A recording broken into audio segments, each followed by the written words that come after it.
because I am his child.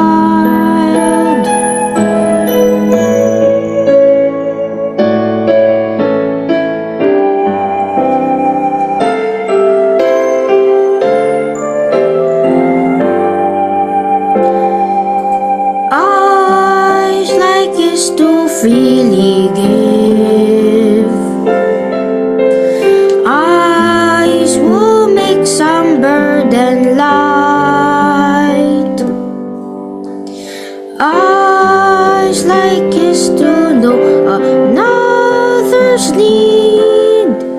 As I learn to see with heaven's sight, my voice like his may offer hope, or bid some tempest peace be still.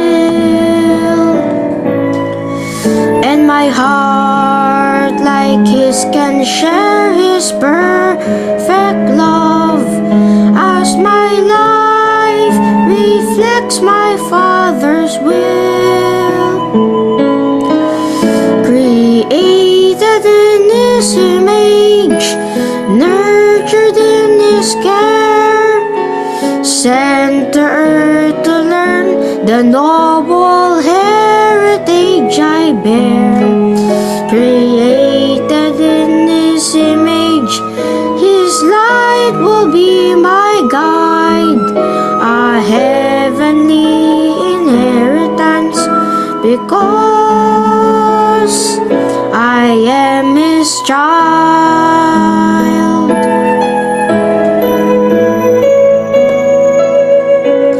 I am his child.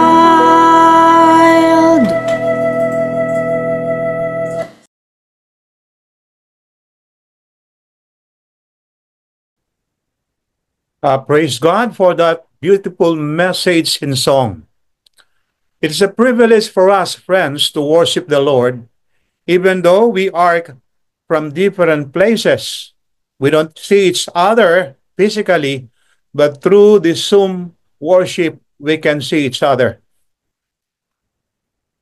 I'm still a regular speaker of our Adventist World Radio, Manila. If you are listening to our radio program in FM radio, it is in 89.1 FM. But if you choose to listen to your cell phone, you can go to Facebook and then type Adventist World Radio Manila. or probably you can see it in your YouTube, Adventist World Radio Manila. Then every 6 o'clock to 7 o'clock in the morning, we have a regular program. So thank you so much. A minister is always a minister. That's why we are still doing some ministries for the sake of the kingdom of God. There was a story, friends.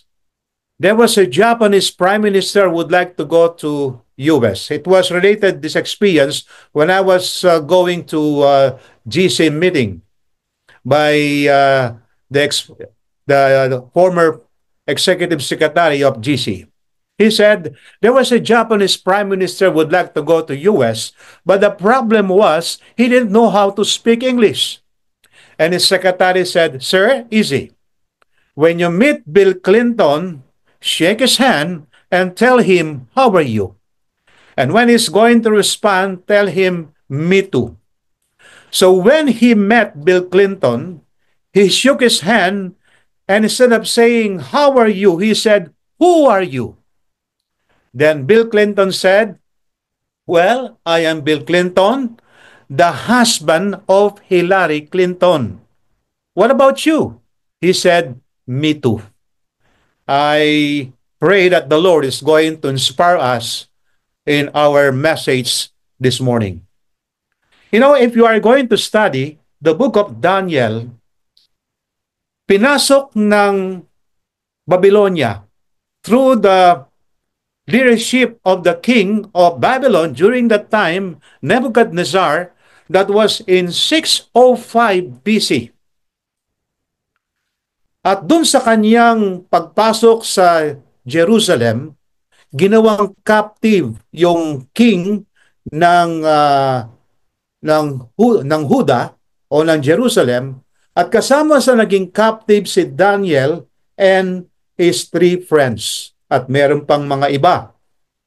But of course, when we are going to study the book of Daniel, we can see Daniel and his 3 friends, Shadrach, Meshach, and Abednego. They stood right, they stood faithful in the Lord amidst trials and temptations. And even though sabihin natin sa masakit na karanasan, but still God used Daniel and 3 friends to be missionaries or to be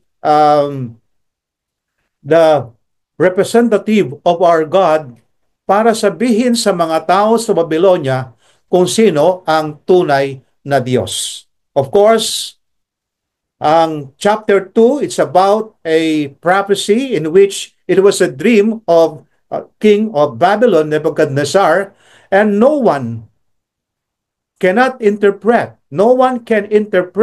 the dream of King Nebuchadnezzar, and only Daniel was able to interpret the dream.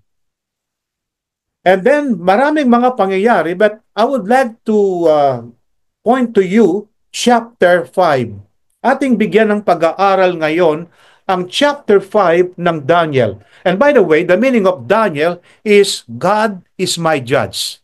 So kung kayo ay magkakaroon pa ng anak at lalaki, inyong bigyan ng pangalan na Daniel, God is my judge. Now let's read beginning verse 1 of chapter 5. Ang sabi sa atin, Belshazzar, the king, made a great feast for 1,000 of his lords and drank wine in the presence of the 1,000. While he tasted the wine, Belshazzar gave the command to bring the gold and silver vessels which his father Nebuchadnezzar had taken from the temple which had been in Jerusalem, that the king and his lords and his wives and his concubines might drink from them. Ang sabi sa atin, nagkaroon ng feast ang haring ito. Ayon sa storya, ang father ni Nebuchadnezzar ay si Nabopolassar. Nung si Nebuchadnezzar ay nawala sa eksena as a king, sapagkat siya'y binaba ng ating Panginoon because he was so proud. Meron siyang pride. So ayon sa storya, ay meron siyang anak na naging king, evil Marduk. But he reigned only for 2 years. At meron siyang manugang, ang pangalan ay Nabonidus. Pero si Nabonidus ay hindi siya nagkaroon ng isipan to take ang pagiging hari, so ibinigay sa kanyang anak. So si Belshazzar ay bali apo ni Nebuchadnezzar, pero sa Bible ang presentation ay anak, sapagkat walang sinasabing apo. Pero sa history, si Belshazzar ay apo ni Nebuchadnezzar. At ang sabi ng ating istorya, chapter 5 of Daniel, King Belshazzar planned a party to remember. The great banquet hall was filled with those who in Babylon, the king's princess, his lords, his wives, and his concubines all came, wine poured freely, leading to irreverence and shame. Yung kanyang ginamit, pinakuha niya yung mga vessels na kinuha ng kanyang father sa Jerusalem. Those vessels were only being used by priests during their ceremony inside the temple or in sanctuary. Pero ginamit ngayon ng haring ito sa kanyang pag-inom ng alak. But the problem, friends, during the time that they were drinking wine, the hand that wrote the 10 Commandments wrote on the king's wall, and then nobody can interpret the handwriting.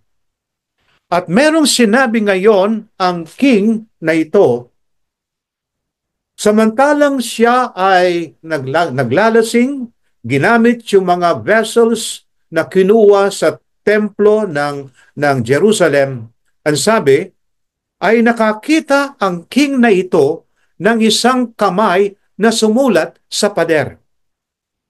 At ang sabi sa verse 6, then the king's countenance changed, and his thoughts troubled him, so that the joints of his hips were loosened, and his knees knocked against each other.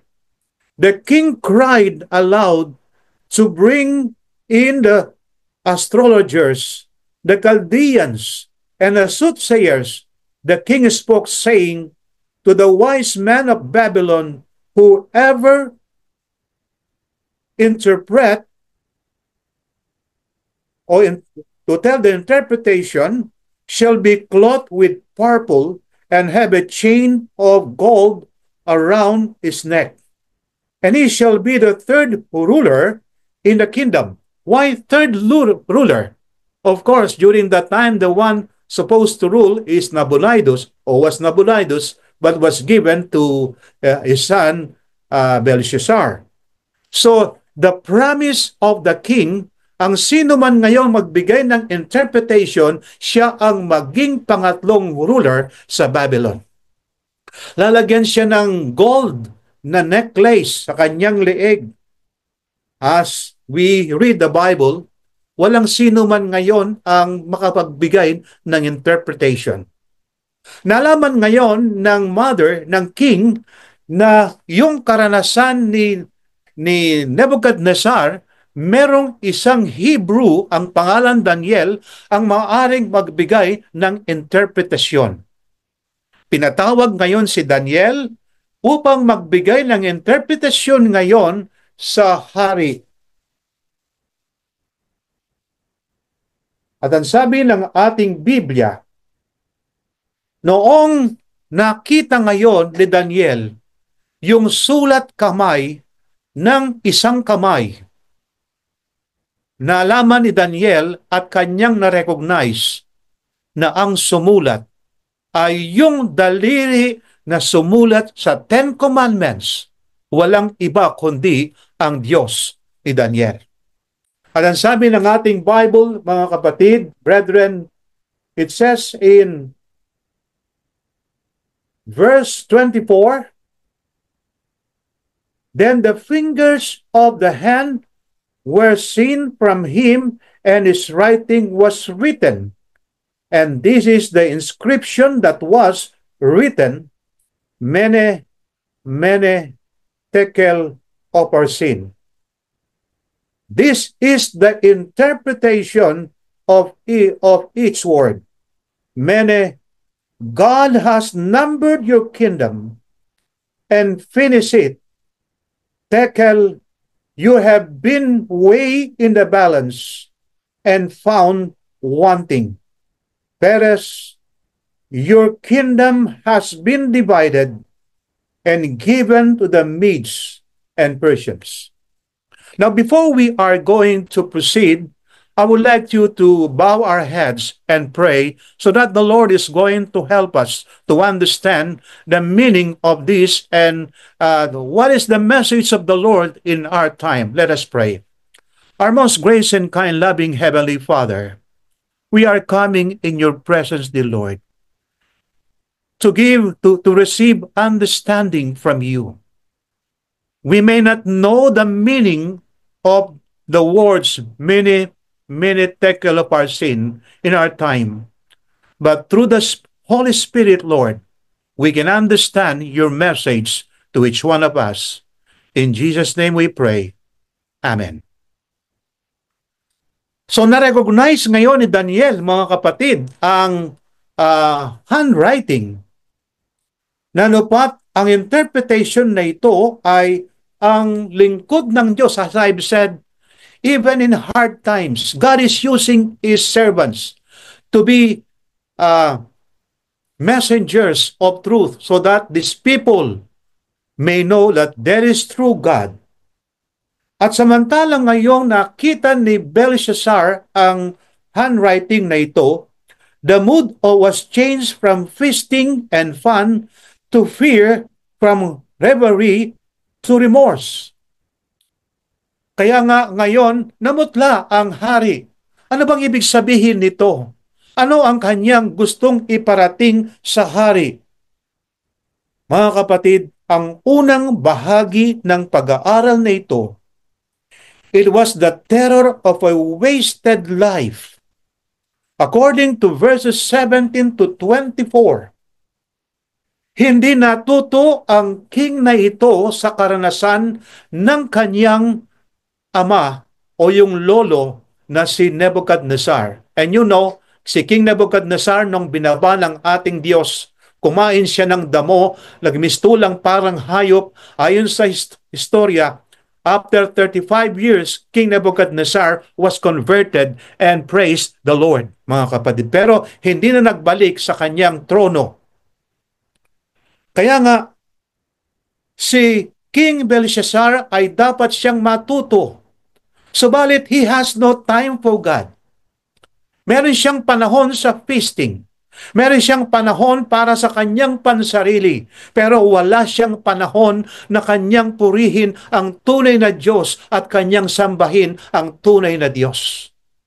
Brethren, sometimes God is giving us yung karanasan ng ibang mga tao sa unang panahon to be our experience na maaring magtuturo sa atin that we are going to worship the true God. Meron ba tayong panahon sa ating Diyos? Like Daniel, si Daniel ay nalalangin ng 3 times a day, probably not only 3 times a day, but recorded in the Bible, 3 times a day na nanalangin si Daniel. Yun ang kanyang sikreto. Now, in prayer, there is power. If you want to have power, brethren, we have to pray. At ang sabi ngayon ni Apostle Paul, pray without ceasing. Do we have time to pray? Kung minsan sa ating pagising sa umaga, nagmamadali tayo, but we have no time for God. Hindi man nating pinasalamatan ng Diyos sa kanyang pag-iingat sa atin sa magdamag. Sa ating pagkain, ating bang pinapasalamatan ng Diyos? Maraming mga tao ngayon ang namamatay sapagkat wala silang pagkain. And nowadays, we can see, brethren, yung fulfillment ng prophecy. Yung ating sinasabing awit na at the door, even at the door. Jesus is at the door. Because we can see now the fulfillment of prophecy. Now you can see now the war between Ukraine and Russia, and also the war between Israel and Iran, and other wars that are that are happening nowadays. So we can say that Jesus is at the door. But the question is, do we have time for God? Si King Belshazzar ay wala siyang panahon sa Diyos. Pero meron siyang panahon sa kanyang pagkasaya. Meron siyang panahon sa kanyang pagpiesta. But no time for God. Nebuchadnezzar had been humbled by God until he turned to Him. Ito yung kanyang lesson.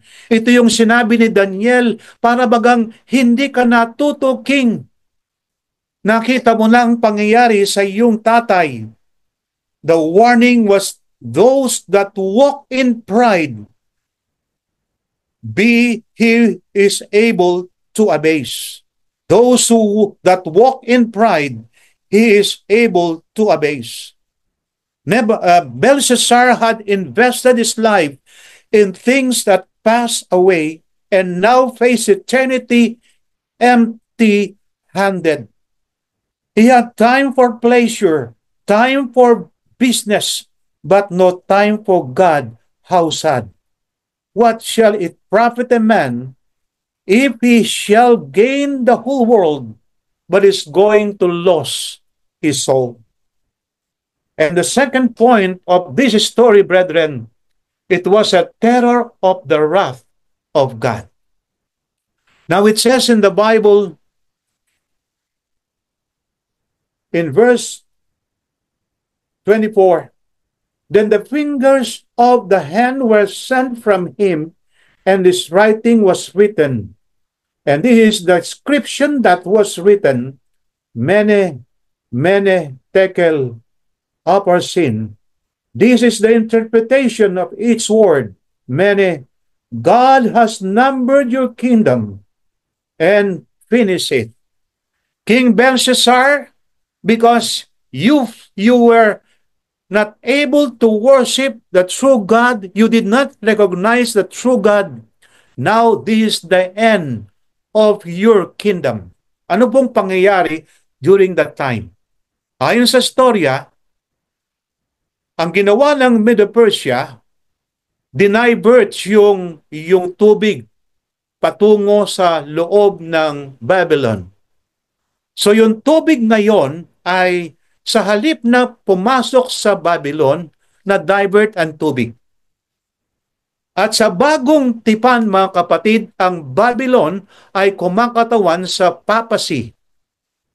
Kapag ka nakita ng mga tao na daya sila ngayon, because in the Bible, in prophecy, pagka tubig o water ang pinag-usapan, kumakatawan sa maraming mga tao, Revelation 15:17 o 17:15. So ngayon yung tubig ay napunta ngayon sa ibang hinukay ng taga Medo-Persia. Tapos ngayon nakapasok na ang mga sundalo ng Medo-Persia. Kaya ang sabi ng ating Biblia, katapusan mo na ng iyong kingdom. Nung pinasok ngayon ng Babylon, mga kapatid, ang Jerusalem, 605 BC, at nag-end noong 539 BC. After 66 years, ay natapos ang kingdom o empire ng Babylon. Ano yung pangalawang word, mga kapatid? Tekel. You have been weighed in the balances and found wanting. Kapag kayo'y pumasok sa isang opisina o isang gusali, makakita kayo ng isang babaeng merong dalang timbangan na kapiring. Ano ibig sabihin nito? Hall of Justice. So merong timbangan ngayon. At nung tinimbang ka, Ginoong Hari, natuklasan, founting one thing, o natuklasan na kulang ka sa iyong pamumuhay, mas marami ang ginugol mo sa hindi makadiyos. Mas maraming ginugol mo ngayon sa mga bagay-bagay na sanlibutan na ito. Hindi mo kinilala ang tunay na Diyos. Kaya, found one thing, kulang ka. Mga kapatid, anong lesson sa atin ito? We are going to face the judgment of our God. Merong sinasabi ang ating banal na kasulatan sa sulat ni, ito muna ang ating babasahin sa Ecclesiastes chapter 12 verses 13 and 14. It says, "Let us hear the conclusion of the whole matter. Fear God and keep His commandments, for this is the whole duty of man. For God shall bring every work into judgment with every secret thing, whether it be good or whether it be evil." Lahat tayo haharap sa hukuman ng ating Panginoon na katulad ng sulat ni Paul, lahat tayo haharap sa hukuman ng ating Panginoon. Bago ko babasahin yon, mga kapatid, akin munang basahin itong sinasabi ng aklat ng John chapter 5 verse 22. Sino ba yung judge? Sino ba yung judge? Ang sabi ng ating Biblia, verse 22 of John chapter 5, that all should honor the Son just as they honor the Father. O 22, for the Father judges no man, but has committed all judgment to the Son. Sa makatuwid ang ating hukom, mga kapatid, walang iba kundi ang ating Panginoong Jesus. Anong sabi ni Paul, mga kapatid, sa 2 Corinthians 5:10? Ito yung sabi, 5:10 ng 2 Corinthians. Let's read, mga kapatid, 5:10. For we must all appear before the judgment seat of Christ, that each one may receive the things done in the body according to what he has done, whether good or bad. So we are going to appear in the judgment hall like this king of Babylon, Belshazzar, and found one thing. Now, if I'm going to face our Lord in a judgment hall, in which Jesus Christ, mga kapatid, is our judge, as the Bible says, yung aking ginawa, yung aking ngayong sinabi, even the thoughts of the hearts, mga kapatid, ay wala tayong maaaring sabihin natin na itatago sa harap ng ating Diyos. At ang sabi sa Daniel, ang mga aklat ay nangabuksan. Meron sinasabi sa Malakay ay yung Book of Remembrance. At meron ding binabanggit sa aklat ng Revelation chapter 13 verse 10, Book of Death, mga kapatid. Lahat ng mga aklat na ito ay mabubuksan. Hindi sapagkat hindi alam ng Diyos ang mga nangyayari. Para malaman natin na ang lahat ng ating mga ginawa ay ating ihaharap sa hukuman ng ating Panginoon.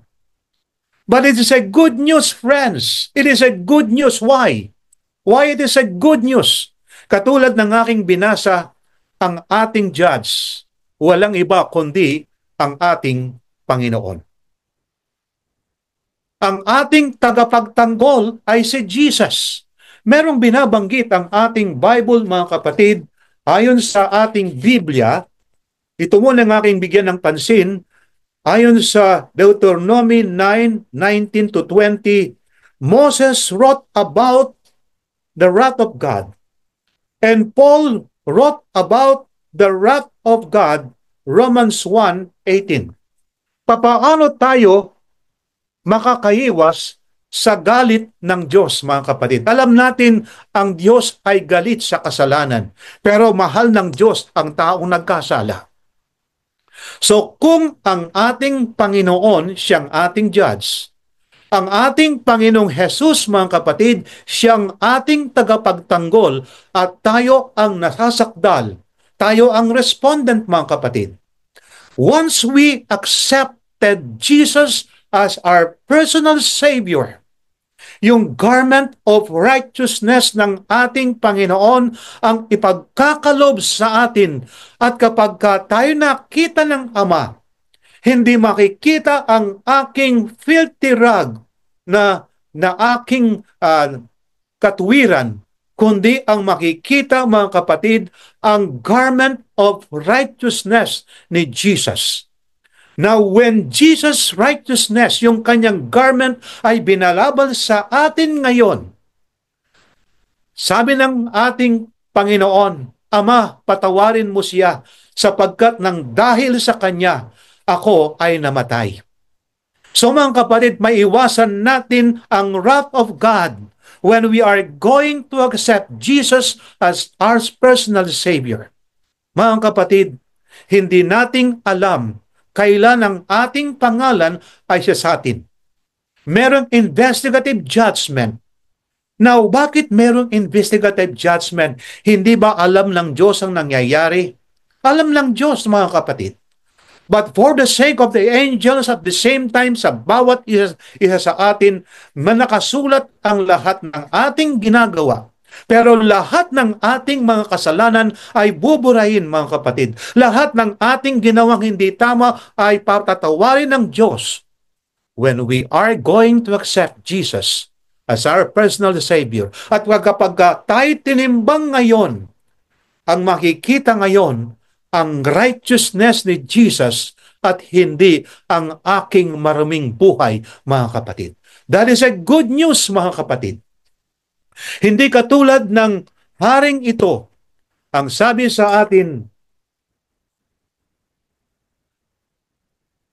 Tekel, you have been weighed in the balances and found wanting. Na kapag siniyasat ang aking pangalan, and I have Jesus in my life as my personal Savior, I'm going to experience justification by faith, brethren. And the meaning of justification by faith, it is the declaration of God to man as if man did not commit sin. Sa ibang salita, ang ibig sabihin ng justification ay pagpapawalang sala. Lahat ng aking mga kasalanan ay buburahin at ang Diyos ay kanyang patatawarin ako because of Jesus Christ, mga kapatid. That is a good news. That is a good news. Ang suliranin lang na kapag sa kabila ng pagsusumamo ng ating Panginoon at sa kabila ng working of the Holy Spirit, hindi natin pinapakinggan ang Holy Spirit, still we are committing sin. At ang banal na Espiritu ay aalis sa atin. Ang sabi nga ng Biblia sa Matthew, ang lahat ng kasalanan laban sa Ama, laban sa Anak, ay patatawarin, pero ang kasalanan laban sa banal na Espiritu ay hindi papatawad. Paano ito, mga kapatid? Ang Holy Spirit ang siyang gumagawa sa atin para tayo magsisi at tanggapin natin si Jesus as our personal Savior. That is a good news, mga kapatid. There is still time for us to accept Jesus. Kung sa nakaraan nating pamumuhay, tayo ay nabuhay na hindi matuwid, mga kapatid. The moment we are going to accept Jesus, because there is no other name na tayo ay maliligtas, kundi the name Jesus, because there is power in the name of Jesus. And the last word, mga kapatid, ang sabi sa atin,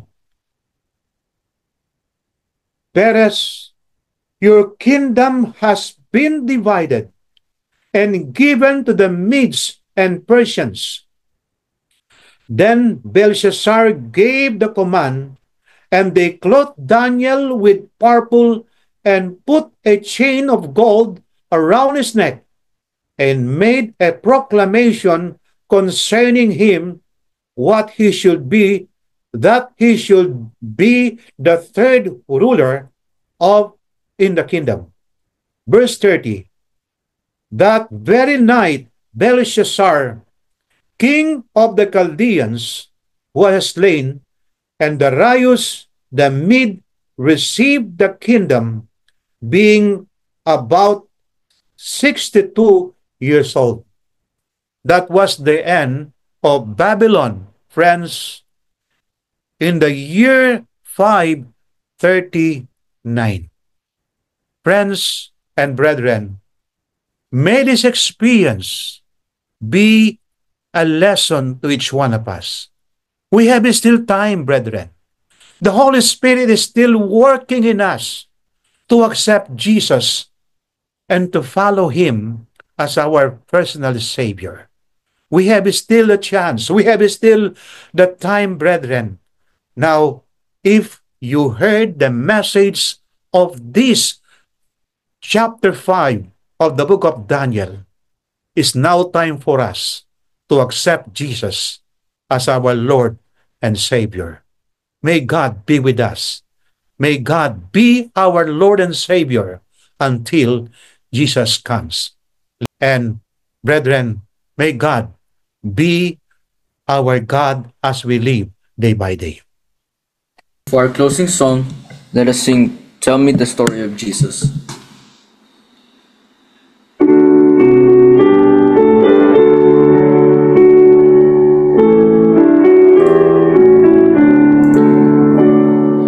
Tell me the story of Jesus, write on my heart every word. Tell me the story most precious, sweetest that ever was heard. Tell how the angels in chorus sang as The His welcome. birth. Glory to God in the highest, peace and good tidings to earth. Tell me the story of Jesus, write on my heart every word. Tell me the story most precious, sweetest that ever was heard. Fasting alone in the desert, tell of the days that are past, how for our sins He was tempted, yet was triumphant at last. Tell of the years of His labor, tell of the sorrow He bore. He was despised and afflicted, homeless, rejected, and poor. Tell me the story of Jesus, write on my heart every word. Tell me the story most precious, sweetest that ever was heard. Tell of the cross where they nailed Him, writing in anguish and pain. Tell of the grave where they laid Him, tell how He liveth again.